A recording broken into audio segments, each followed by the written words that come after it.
Muy buenas tardes, muy buenas noches, Dios le bendiga. ¿Cómo se encuentra en el día de hoy? Bueno, me alegra mucho. Quiero que por favor ubique en su Biblia Primera de Corintios capítulo 5. Primera de Corintios capítulo 5. Vamos a hablar de amistades. Dígale a la persona que está a su lado, los amigos son importantes, dígale. Dice la Biblia que en el libro de Proverbios que hay amigos que son más unidos que un hermano, dice el libro de Proverbios. Y que cuando hay momentos de dificultad, de prueba, ellos vienen a ser como el soporte, el sustento, el sostén. La amistad es importante. Tan importante es que Jesús, dice la Biblia, que es nuestro amigo. Y Él llamó a sus discípulos, ya no llamaré, les dijo a sus discípulos, ya no les voy a decir a ustedes más siervos, sino que los voy a llamar amigos. Así que tenemos nosotros en Dios un amigo, en nuestro Señor Jesús un amigo especial, el más importante, pero las amistades son necesarias en la vida.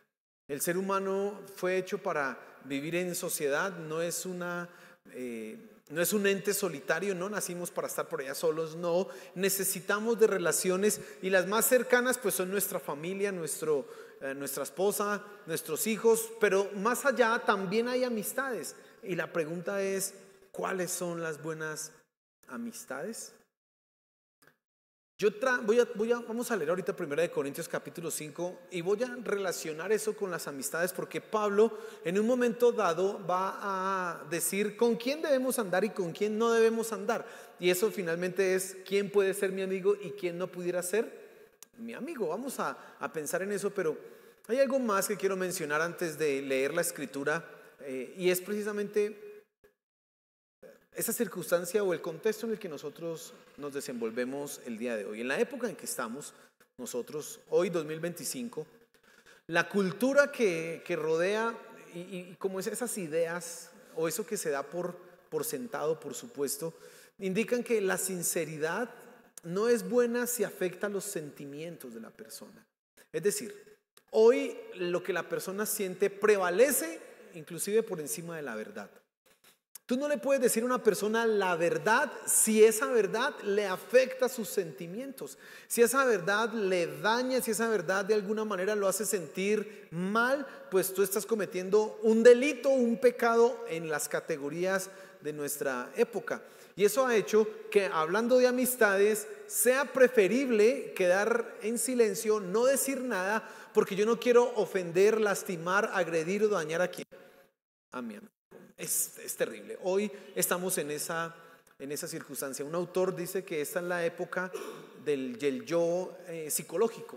Había un yo político, un yo religioso, luego un yo económico y ahora estamos en el yo psicológico. Los sentimientos son más importantes que cualquier otra cosa. Y usted lo ve en la sociedad. Las personas se definen por lo que sienten y no por lo que hay en su entorno. Es más, hoy una definición así.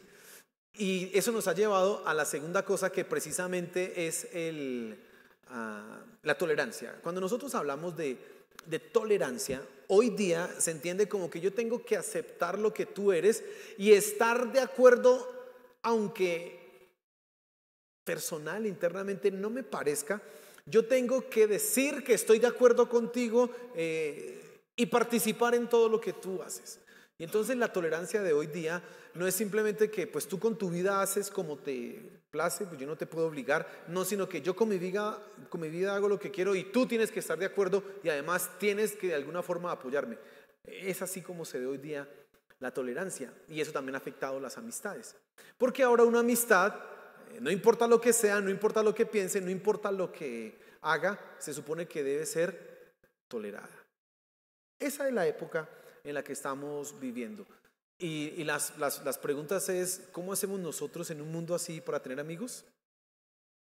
¿O cómo hacemos nosotros para encontrar buenos amigos? Amistades. Quiero que oremos a Dios para que Él sea hablándonos esta noche y que seamos bendecidos. Amén.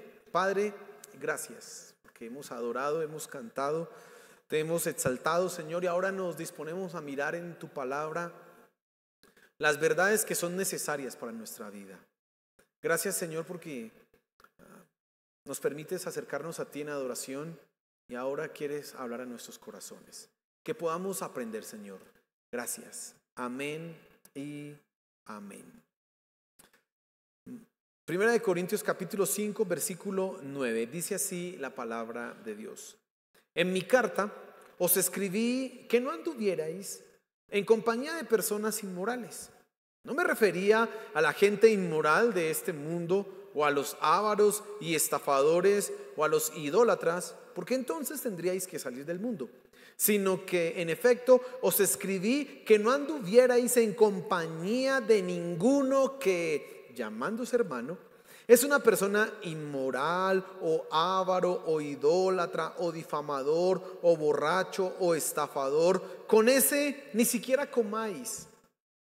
Pues, ¿por qué he de juzgar yo a los de afuera? ¿No juzgáis vosotros a los que están dentro de la iglesia? Pero Dios juzga a los que están fuera. Expulsad de entre vosotros al malvado. El capítulo 5 de Primera de Corintios es un capítulo que habla de la disciplina eclesial, es decir, de las decisiones y determinaciones que la congregación tiene que tomar cuando hay un creyente que no está andando en la conducta que se espera de un creyente. La historia de este pasaje es una persona, un hombre en la iglesia que dice ser cristiano, pero de repente resultó en una relación muy pecaminosa porque resultó metiéndose con la madrastra. No era cualquier otra mujer, no era un adulterio, no era una inmoralidad de cualquier clase, sino que resultó metiéndose con la madrastra. Y el caso más terrible era que ellos estaban tolerando esa circunstancia, es decir, estaban permitiendo que ese hermano, no sabemos qué hacía en la iglesia, pero que mantuviera su conducta sin que fuera reprendido y llamado a cuentas. Fíjese que la Biblia nos coloca en un marco histórico y contextual muy diferente a lo que yo le relaté ahorita en la introducción. Hoy en la introducción, decirle a alguien la verdad es ofenderlo. Hoy en la introducción tenemos es que tolerar a las conductas de lo que sea. Esa iglesia de Corinto, aunque es hace 2000 años, estaba viviendo como en la época actual, en silencio y pensando probablemente, pues ese es el problema de él, que Dios le hable. No, yo cómo le voy a decir si de pronto lo lastimo y lo daño, que no, etcétera, etcétera. Podemos asumir y pensar, argumentar que así era como vivía esa iglesia. Pablo escribe entonces la carta a Primera de Corintios y en el capítulo 5 aborda ese problema, y ya concluyendo el tema, entonces llegamos a los versículos que estamos leyendo y hay unas aclaraciones que Pablo quiere hacer y quiero que se fije ahí. Dice: en mi carta os escribí que no anduvierais en compañía de personas inmorales. Al parecer Pablo había escrito una carta anteriormente en donde él estaba dando recomendaciones a la iglesia: no junten con personas inmorales, no hagan esto, no hagan aquello, no hagan esas cosas, etcétera. Él estaba dando algunas recomendaciones porque la iglesia tenía preguntas. ¿Qué hacemos aquí? ¿Qué hacemos acá? Y Pablo les dice: no se junten con personas inmorales. Ahora, parece ser que ellos estaban entendiendo exclusivamente ese término de inmoralidad referido a las personas que están afuera. Por eso Pablo dice ahí en el versículo 10: no me refería a la gente inmoral de este mundo. Y ahora los va a describir: a los ávaros, estafadores o a los idólatras, porque entonces tendríais que salir del mundo. Bueno, esta gente en Corinto estaba pensando, estos hermanos, que los inmorales se encontraban exclusivamente ¿dónde? Fuera de la iglesia. Que el asunto de la inmoralidad era gente que no estaba en la congregación, gente que no había rendido su vida a Cristo Jesús y que vivía afuera. Esos eran para ellos los inmorales. Probablemente por eso era que permitían también que estuviera ese hermano con esa conducta en la iglesia, porque como lo veían ahí adentro, pensaban: pues es de nosotros, no es un inmoral al fin y al cabo. Quizás esa también sea otra de las razones. Pero Pablo viene a aclarar. Pablo les viene a decir: no.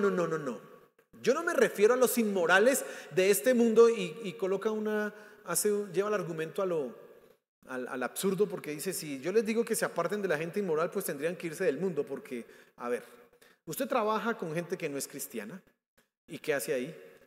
Usted se relaciona con personas que no creen en Dios, ¿y qué hace ahí?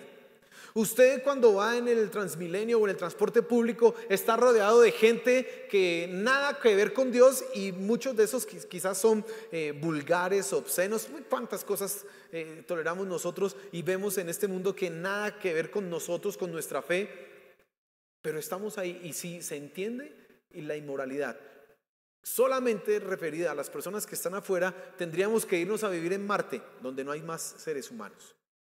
Tendríamos que irnos a vivir a Júpiter, pero no, allá no hay ninguno. Pero no, entonces Pablo les dice, no es así. Fíjese que Pablo está aclarándoles y les está diciendo, y ahora el punto central de lo que Pablo quiere decir es en la definición de personas inmorales, y quiero que tú le prestes atención. Versículo 11, sino que en efecto os escribí que no anduvierais en compañía de ninguno que, llamándose hermano. Es decir, Pablo está diciendo, los inmorales acá no son los inconversos. Los inmorales a los que yo me estoy refiriendo son personas que dicen ser cristianas, personas que tienen el lenguaje cristiano, personas que aparentemente viven y se comportan como cristianos, pero están lejos de la voluntad de Dios. No viven de acuerdo a lo que tienen en sus mentes. Y entonces, mire que de forma interesante usted va a encontrar que Pablo acá coloca 4 pecados comunes, o bueno, 3 o 4 pecados comunes. Él dice inmorales, y habla de los inmorales que están afuera. Luego habla de esos inmorales diciendo que ellos son ávaros, estafadores e idólatras. Y luego dice de los cristianos que están en la iglesia, que también son inmorales y que también son ávaros, de estafadores e idólatras, y agrega 2 cosas más: borrachos y difamadores. ¿Sabe? Nosotros podemos encontrar en la iglesia personas así. Personas que dicen ser lo que no son.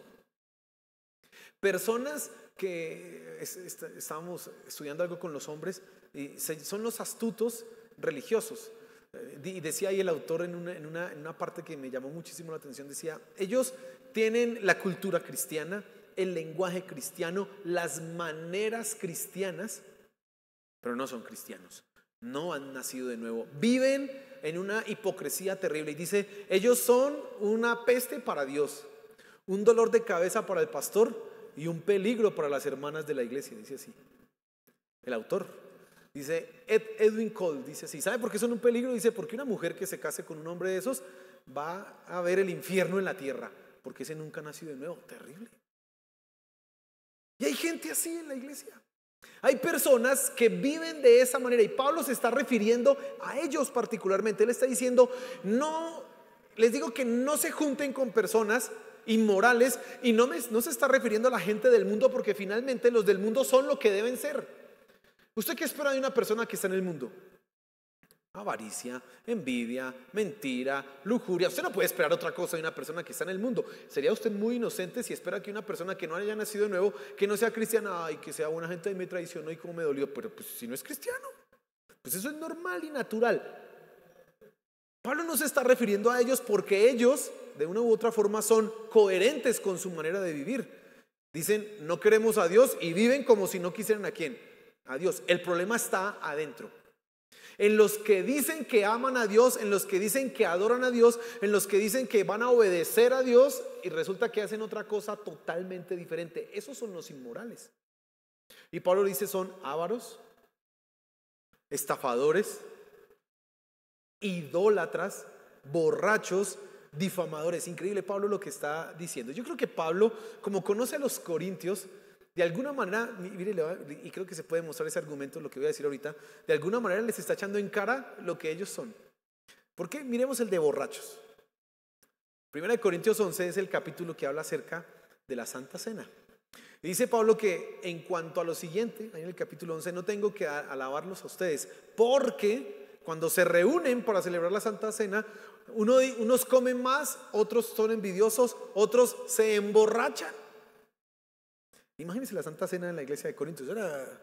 Como era vino, la cosa era, vamos a celebrar la muerte y resurrección de Cristo, y se quedaban ahí. Entonces, claro, Pablo les está echando en cara a esos que se emborrachan en la Santa Cena, les está diciendo, esos son inmorales. Imagínense. O sea, Pablo viene a definir la inmoralidad, no solamente referida a los que están afuera, aunque son inmorales, sino en realidad es que el problema está donde, acá. El problema está adentro. Y entonces, entre esas aclaraciones, Pablo va a decir lo siguiente: no se junten con esa clase de personas. Y Pablo es tan radical que en un momento dice, ahí en el versículo 11, la parte final dice: con ese ni siquiera comáis. Es radical Pablo. Cuando uno lee estos versículos de Pablo, uno lee por allá como el 6 de este capítulo, que Pablo dice, entréguenlo a Satanás. Y uno dice, uy, Pablo. Y ahora dice, ni siquiera coman con ese. Y en otro dice, ni siquiera se pongan la ropa de ellos. Y uno dice, Pablo. Pero ¿por qué tanta radicalidad en Pablo? ¿Por qué Pablo se pone tan estricto en esto? Bueno, déjame darte unas razones o una razón principal para que tú entiendas por qué ni siquiera comer con ellos. El problema es que lo que está en riesgo es precisamente el evangelio. Escucha lo que estoy diciendo. Lo que está en riesgo es el evangelio. ¿Qué es el evangelio? Y voy a decir aquí algunas cosas que tú tienes que ya tener claras en tu vida espiritual, pero mira, el evangelio no es una teoría, no es una ideología, en realidad es la verificación de la obra de Dios en nosotros. Es la obra actual, presente y real en nuestra vida. ¿Cómo? Nos justificó. Al ir Jesús a la cruz del Calvario, morir y resucitar, lo que hizo fue que pagó el precio de nuestra maldad. Ahora somos limpios de nuestro pecado. Pero no solamente nos justificó, sino que nos redimió. Esa palabra es clave en la teología cristiana, porque la redención es precisamente que pagó el precio de la esclavitud al pecado. Por lo tanto, tú no solamente eres libre del castigo, sino que eres libre de la esclavitud al pecado. Eso es lo que Cristo ha hecho en nosotros. Y yo les decía a ustedes que en la resurrección nosotros vemos cómo la vida cristiana, ahí en Romanos 6, debe ser vivida porque el poder de Cristo, el que lo resucitó, ahora actúa en nosotros y vivimos para nueva vida, ya no para andar en pecado. Ese es el evangelio. El evangelio implica entonces que tú has sido justificado, has sido redimido, has sido santificado, tú has sido llamado santo por la obra de Cristo, pero también porque estamos en un proceso día tras día para parecernos a quien a Él. Eso es. Pero cuando nos juntamos con una persona inmoral, estamos negando el evangelio. ¿Por qué? Porque se niega el poder de la cruz. Si una persona cualquiera que dice ser cristiana le permitimos o le decimos que viva como quiera, sin nosotros corregir, estamos diciendo que la cruz de Cristo es una cosa aquí en la cabeza, que nada tiene que ver con un cambio de vida, con una realidad que debe ser transformada. Si nosotros permitimos andar con una persona que no ha cambiado su vida, estamos diciendo que la justificación y la redención no son reales. Claro, Jesús nos justificó al ir a la cruz del Calvario, pero uno mira a ese hermano cómo vive. Somos libres de la esclavitud del pecado y uno mira al hermano y ¿pero este? Lo que se pone en duda, lo que se pone en un riesgo terrible es precisamente el evangelio. Por eso Pablo dice, ni siquiera coman con ellos. Ahora, ¿por qué comer? Ahora, yo creo que Pablo puede ser que lo diga efectivamente de manera literal, no se reúna con ellos a comer, pero yo mirando muchos pasajes en la Biblia, por ejemplo Gálatas capítulo 6 versículo 1 que dice, si alguno de ustedes fuera hallado en pecado, ustedes que son mansos, corríjanlo con espíritu de mansedumbre. Santiago también dice que el que corrige a uno que ha caído en pecado está librando un alma del infierno. Por lo tanto, la Biblia de alguna forma nos está mandando a reconvenir a aquellos que están fuera del camino correcto. Y entonces Pablo quizás está diciendo algo mucho más trascendental. ¿Qué hacemos nosotros cuando compartimos una cena con una persona? Pues de manera inconsciente, no consciente, estamos diciendo que estamos de acuerdo con él. Cuando tú te sientas a la mesa a compartir la comida con alguien, estás diciendo que yo tengo comunión, escucha esa palabra, comunión con esta persona. Y eso es asentir de manera pasiva en sus conductas. Mire, el mundo lo entiende claramente. Si usted o mire los políticos, los cogen un político por allá con una foto con un narcotraficante, ¿qué van a decir? Está metido con el narcotraficante. No van a decir, no, pues nada que ver. No, le van a decir, está metido con el narcotraficante. ¿Quién sabe qué clase de negocios tiene? Muy bien, el mismo principio aplica acá. Cuando yo me siento a la mesa con alguien y comparto la cena y la comida con esa persona, aunque yo no viva como ella, estoy asintiendo en su conducta y en su comportamiento. Pablo está preocupado no tanto por una cena, sino por esa actitud pasiva que asiente, que tolera, que acepta las conductas pecaminosas en los creyentes. Entonces, amistades, ¿no? Estamos hablando de amistades. Fíjese lo que Pablo está diciendo. Amistades. ¿Con quiénes nosotros nos podemos relacionar? Bueno, en primera instancia, tú necesitas relacionarte con personas cristianas y maduras. Consigue amigos de ese calibre. Personas que vivan el evangelio, personas que sean radicales en su fe, porque esas personas te van a ayudar a crecer. Esa persona quizás sea un poco dura cuando te ve haciendo algo malo, porque te va a decir, oye, así no andes, eso no es de un cristiano, y usted, uy, pero es la persona que usted necesita. Ese es un amigo. Dice que las heridas del que ama son fieles. Pues claro, un verdadero amigo, ¿qué hace? Me dice la verdad y me corrige, pero eso lo puede hacer un cristiano maduro. Ahora, en cuanto a las personas que son de afuera, tú vas a tener que relacionarte con ellos, pero ten cuidado si entablas amistades. ¿Por qué? Porque eventualmente, tarde o temprano, te van a influir para que te apartes de las cosas de Dios. Hay una ley que no podemos evitar, y es que todos somos influenciables. Y si tú te juntas con alguien que no cree en Dios, de alguna u otra manera esa creencia va a ir permeando en lo que tú crees y en lo que tú vives. Si tus amigos son solamente gente que habla de cosas malas, gente que tiene un discurso de doble sentido, gente revolucionaria y gente rebelde, eso es lo que tú vas a hacer tarde o temprano. No quiere decir que no te relaciones, no quiere decir que apártate de mí, Satanás, yo no solo santos y no quiere decir eso, pero tienes que tener algunas barreras, tienes que tener cuidado. Y lo que sí debes evitar, mi querido hermano, de acuerdo con lo que dice Pablo, es esa clase de personas que dicen que son cristianas, pero no son cristianas. Pablo dice, con esos ni siquiera comas. ¿Qué tenemos que hacer con ellos? ¿Estás viviendo mal? Corrígete. Si no se corrige, bueno, corrígete. Porque lo que está en riesgo es que el evangelio.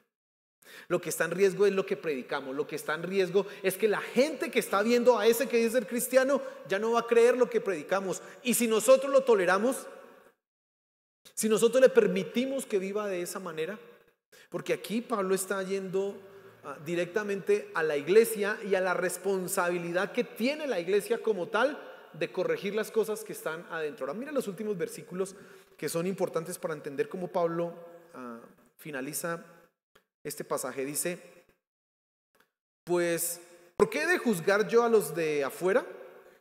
¿No juzgáis vosotros a los que están dentro de la iglesia? Pero Dios juzga a los que están fuera.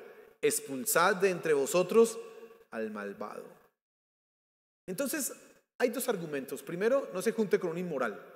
Ya le expliqué a usted que lo que se pone en riesgo es precisamente que el evangelio. Hay otra razón que creo que debemos tener clara acá, de por qué nosotros debemos tener cuidado con esta clase de personas. Porque te enseñan un evangelio mediocre. Te enseñan una fe falsa. Cuando tú empiezas a andar con uno que dice ser cristiano, pero que no es cristiano y que vive su vida en un desorden, en una completa hipocresía, falsedad, tú vas a aprender esa misma manera. Mi papá me acuerdo que él contaba que cuando llegó a la iglesia cristiana, y él empezaba, mi papá estaba muy apasionado por conocer de las cosas de Dios. Entonces él dice, yo quería ir a las reuniones en la iglesia y estar pendiente y estar atento. Y conoció a los hermanos en la iglesia, a los jóvenes. Mi papá, yo creo que en esa época tenía 20 años cuando se convirtió, muy joven, soltero. Dice que cuando él llegaba a las reuniones con esos jóvenes, los jóvenes empezaron a hablar, mire la hermana allá, Mire esa otra hermana que está bonita, mire esa otra. Y mi papá, pero venga, aquí vinimos a buscar a Dios y estos mirando a las hermanas. Así era. Dice mi papá, a mí me tocó tomar la decisión de decir, venga, yo vine a buscar a Dios, nos vemos, chao. Y se iba y se apartaba a hacerse en las sillas de adelante, porque adelante ninguno habla. Nadie aquí nadie habla. ¿Hablan dónde? Allá atrás es donde hablan. No estoy diciendo nada a los que están allá atrás, pero mire, allá, dice mi papá, decía, eso era los supuestos hermanos de la iglesia que llevan más tiempo que yo en el evangelio, iban a mirar las hermanas de la iglesia y a morbocearlas. Decía así. Tener amistades de esta clase de personas inmorales que dicen ser cristianos te enseña un evangelio mediocre. Porque si tú sigues en esa misma corriente, pues vas a decir, bueno, vamos a adorar a Dios, pero mirando a las hermanas de la danza, con un ojo abierto. O como por acá me contaba alguien que iban a la alabanza a buscarse los teléfonos de las chicas de la iglesia, para después tener ahí más contactos. Terrible. Eso pasa. Sí, eso es una cosa lamentable. Y entonces, en esos versículos que acabo de leer, Pablo dice, nosotros no tenemos que juzgar a los de afuera. ¿Quién los juzga? Dios. Y entonces escucha, hay un principio, yo cuando estaba preparando la enseñanza y orando acerca de esto, decía, oiga Señor, perdónenos, porque a veces nosotros lo único que hacemos es hablar mal, de los pecados de los de afuera. Mire que los pecados, las inmoralidades de los de afuera, mire esas ideologías, mire no sé qué, cuando resulta que eso lo ha de juzgar ¿quién? Dios. ¿A quién tenemos que juzgar nosotros? A los de aquí adentro, pero a veces nosotros miramos más allá afuera que lo que está aquí adentro. Somos buenos para condenar a la gente que está afuera, pero ya le dije hace un rato, el que está afuera por lo menos es coherente. Recuerden lo que dice Apocalipsis en el capítulo 3, a los tibios los vomitaré. Pareciera que fuera a ser mejor frío o caliente. Es como mejor que ser tibio, claro. Porque es que el frío, pues es frío. El caliente, pues es caliente. Pero el tibio, ¿qué es? Nada. Y nosotros, y aquí hago una aplicación de esto. Por ejemplo, a veces los cristianos somos acusados de homofóbicos. Y creo que en algunas circunstancias esa acusación es verdadera. Porque hay gente que realmente no ha entendido esto que Pablo está enseñando aquí. A la gente de afuera, ¿quién la juzga? Dios. No quiere decir que yo esté de acuerdo con ellos, pero ¿quién se encarga de ellos? Dios. Y si yo me encuentro una persona que no es cristiana y que me dice que es gay o que es homosexual o que es lesbiana, ¿yo qué puedo hacer? Hablar con ella, intentar llevarla a Cristo para que su corazón sea confrontado y punto. Esa es mi labor. Pero a veces nosotros somos más crueles con los de afuera. Y Pablo dice, ¿yo por qué he de juzgar a los de afuera? ¿Eso lo juzga quién? Dios. Pero adentro, dice, ¿no juzgan ustedes acaso a los que están dentro de la iglesia? Porque esa sí es nuestra responsabilidad, mi querido hermano. Esa sí es nuestra tarea, esa sí es nuestra labor. Y aquí en la iglesia, cuando alguien nos salga, no hermano, es que yo estoy en la iglesia, me gusta, yo amo a Dios, pero me gusta robar. ¿Cómo así? ¿Tú me dices que amas a Dios y que te gusta robar? Olvídate. Cambias, por favor. Y estamos pendientes, cambia esa conducta. No, es que yo amo a Dios, pero tengo también un corazón grande para todas las mujeres y entonces por eso soy infiel. Perdón, cambia, porque así no es acá. ¿Sí lo logras comprender? Es adentro, en la iglesia, donde tú y yo tenemos que juzgar y tenemos que hacer los juicios, porque nosotros preservamos la santidad del evangelio. Nosotros cuidamos la pureza de la iglesia. Somos nosotros. Dios nos ha otorgado esa responsabilidad, tremenda responsabilidad. Dios lo podría hacer mejor que nosotros, pero nos la ha otorgado por una sencilla razón, porque Dios ha colocado en nosotros precisamente ese discernimiento para entender las cosas que son correctas. Y termina Pablo diciendo, expulsad entonces al malvado. Una cita de Deuteronomio capítulo 7. Una cita del Antiguo Testamento. Entonces, amistades. Hay dos versículos en la Biblia que hablan de la amistad. Bueno, hay muchos, ¿no? En el libro de Proverbios hay muchísimos. Y hay dos que quiero traer a colación para concluir. Uno dice que el amor cubre multitud de pecados. El otro dice que el que perdona la falta busca amistad, pero el que la retiene o el que la repite aparta al amigo, dice así.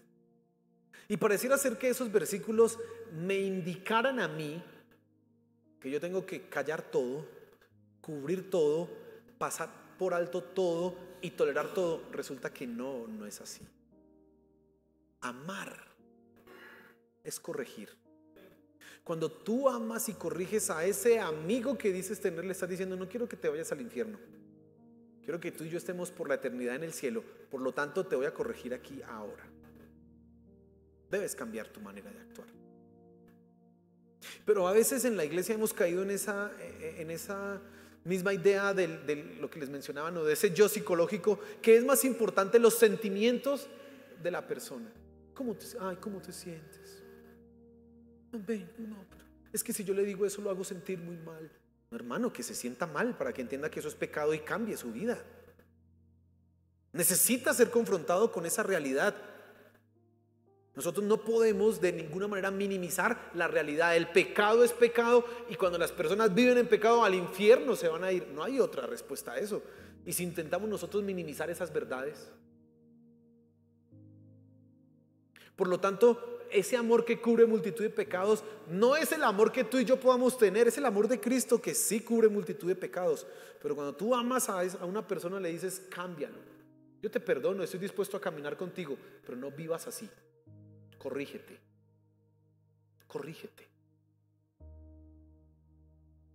Perdonar entonces a mi hermano que ha pecado es una responsabilidad nuestra. Pero si ese hermano no se corrige, si ese hermano no cambia su vida, si esa persona no quiere caminar como debe caminar, tenemos que tomar medidas más drásticas. Porque lo que está en juego es el honor de Dios, el evangelio. Y para nosotros los cristianos está primero Dios que cualquier otra cosa. No te olvides lo que dice Lucas capítulo 14.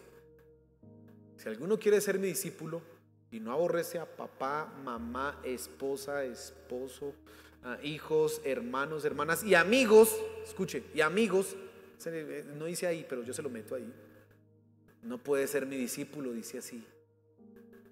Pero a veces queremos más a mi amigo, a veces tenemos más, a veces nos da más, tenemos más sensibilidad por los sentimientos de una persona y no por el evangelio, no por la gloria de Dios. Los que están afuera tienen que ser evangelizados, alcanzados para Cristo.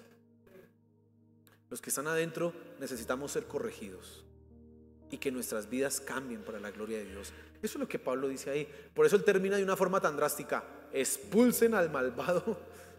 Y ya, punto aparte. Duro, es duro lo que Pablo está diciendo, pero es la realidad que tenemos que vivir en la iglesia. Escúchame. No pienses esto solamente para los de afuera. Perdón.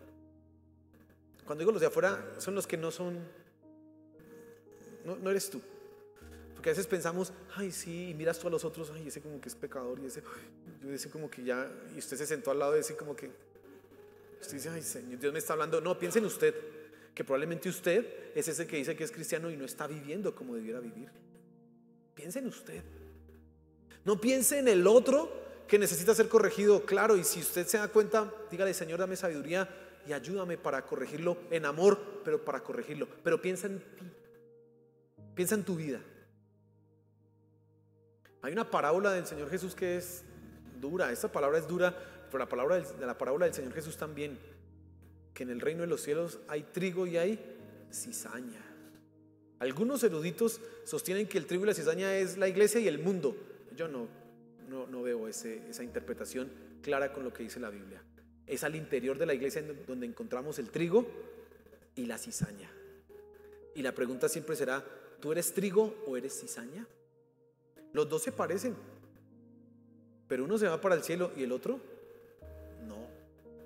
Así que no mires allá a pensar: uy, yo de este me aparto. No, piensa en ti mismo y dice: Señor, yo no puedo ser un inmoral, yo no puedo ser un avaro, un difamador, un estafador, un idólatra. Señor, ayúdame, porque vivir de esta manera es ser un inmoral y no me hace andar conforme a lo que tú has pedido de mí. Que Dios nos ayude. Amén. Como iglesia tenemos que corregir cosas. pero empieza tú mismo, corrígete. Que Dios haga de nosotros lo que tenemos que ser. Amén. Señor, gracias por tu palabra esta noche. Gracias. Gracias, Señor. Gracias porque nos muestras que podemos tener amigos, sí, que podemos andar con personas. Los amigos son un regalo tuyo también, Señor. Gracias por ellos.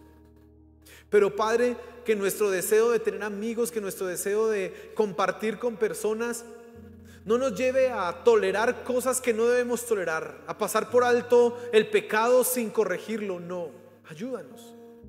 Ayúdanos a nosotros mismos, a mí mismo, Padre Celestial, a ser lo que debo ser. No un hipócrita, sino que mi vida cada día esté en la batalla para ser más como tú y que mis demás hermanos puedan ver eso, Señor. Por favor, ayúdanos. Gracias, Padre Celestial. Gracias porque nos abres el entendimiento, nuestra mente y corazón es iluminado con esta enseñanza. Que podamos ayudar a otros a corregir su camino, pero que nosotros mismos, Padre Celestial, podamos corregirnos. Por favor, mi Señor, te lo suplico. Ayúdanos, Padre Celestial. Gracias, gracias, mi Señor, porque nos hablas y nos das caminos, podemos arrepentirnos y nuestras vidas pueden cambiar. Y aquí estamos, Señor, hay gracia y misericordia en ti. Aunque la palabra puede ser dura, en realidad hay ese amor para con nosotros. Gracias, Señor. Gracias, Padre. Amén y amén.